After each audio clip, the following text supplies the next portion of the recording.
So I literally just made a video using a tire and an old junkie bar to show this offset, kind of clean overhead press.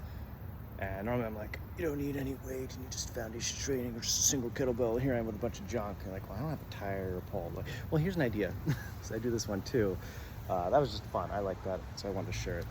If you don't have a kettlebell, but if you do, and this is way too heavy. This is 24 kilograms. I'm gonna mess this up for sure, at least on one hand. But this is how you can do it with an upended. Get a similar offset. You can really make your core and all those muscles in your spine really get loosened up.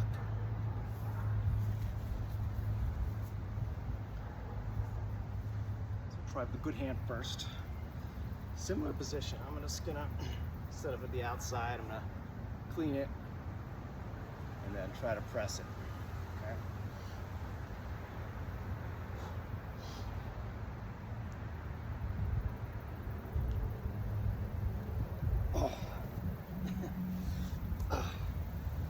Very hard.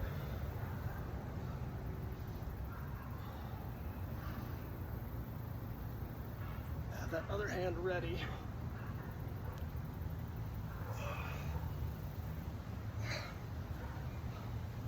Very surprised I got that with the left over the right.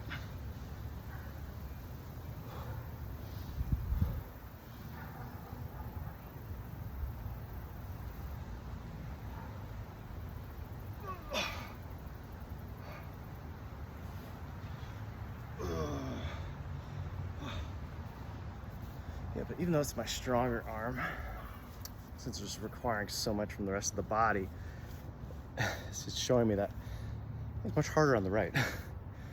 So it's one way to check too. Check yourself. See how imbalanced you are. Probably before a workout, it's gonna be way off.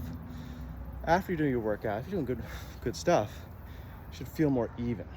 And then you can just do extra sets on the weaker side. So I'm gonna check it one more time, see how I do. Chalk is probably a good idea for this one. But have the other hand ready.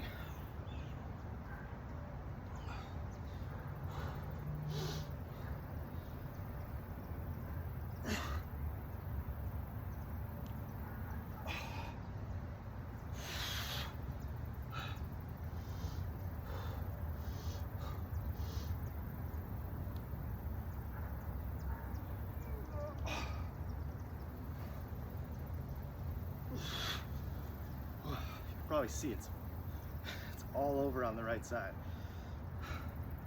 That's really strange. I'm not as strong on the left. It's requiring a lot of core activation from the left when I'm on the right. So that might cue you into which side of your abs is weaker. There's a lot of the spine involved with this too. Really everything.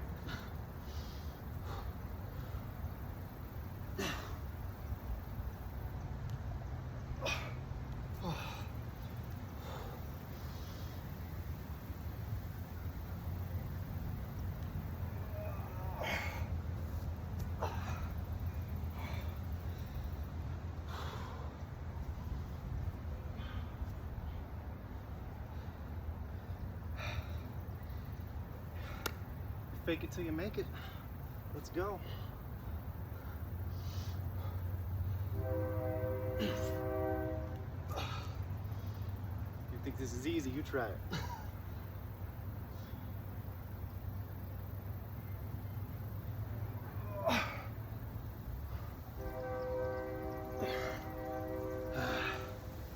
That's probably the best one I got on the right. I can feel it's working. The other side of the neck's working weird things. And I did try that before I did a lot of the tire stuff. And I was doing a lot of that today just because the back felt a little funky. So I knew I needed that. Sometimes I'm just building strength. Sometimes we're just working stability. I did foundation training today. Did stability work. Not really big strength focus. It's not a lot of weight. It's 53 pounds. Which I would not suggest. That's crazy upended. You can also do Turkish get up. I'm gonna make this a long video. I was gonna make it a short, but let's do a Turkish get up. Ground's a little dirty. Again, this is too heavy. But even if you have a lightweight, if it's too easy, do it upended. It's just gonna further that stability. Very lightweight if you're doing Turkish get up. And only if you've done them a lot. Okay, don't drop this on your face, because here I can easily catch it, or I can flip it, or I just get out of the way. A Turkish get up, it's harder for you to roll out of the way if this thing comes crashing down. It's just never happened to me, because I don't do it with crazy weight. I probably could do it with this. I just don't want to kill myself. There's somebody in the comments like, yeah, come on, do it. Turkish get up, upended. No.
Even the get up there at the end, automatically I picked the left leg. I didn't have the stronger leg. Stop yourself. Switch it up. Get up with the right leg. It's little simple things. I really want to try it upended now, but it's just not a good idea. I love that windmill portion though. The hands on the ground. That's a great upended. But yeah, maybe even just 10 pounds upended is tough, and start there. First, get the movement down. Maybe even just no weight if you're new to it. That's all great. One-sided stuff. Most kettlebell stuff is one-sided.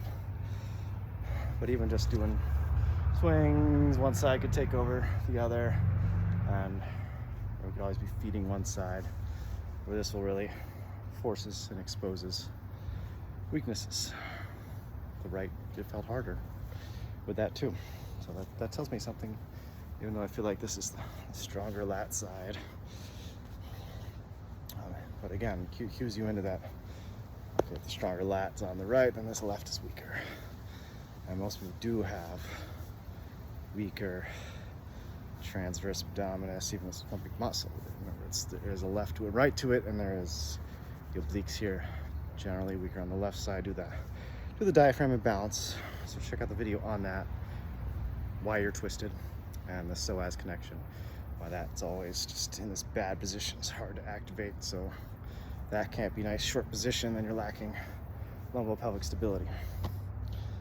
So good options, good exercises, foundation training, of course, to just teach you length, teach you to breathe. We have a video coming out on the serratus muscles and where you should feel. If you have this pattern, they call the left AIC pattern, right BC pattern, the brachials here, in the imbalance that starts there. Where you should feel that in the serratus muscles. And you've got 3 different pairs of serratus muscles. So I'm already making a PowerPoint on it. So I'll release that first, and maybe I'll just do like some seated breathing, because you can even do it seated. How to breathe, where you should feel the breath to attack that just with the breath alone, because then it's something you can do in the car. No kettlebell or trash, tire, and pole required.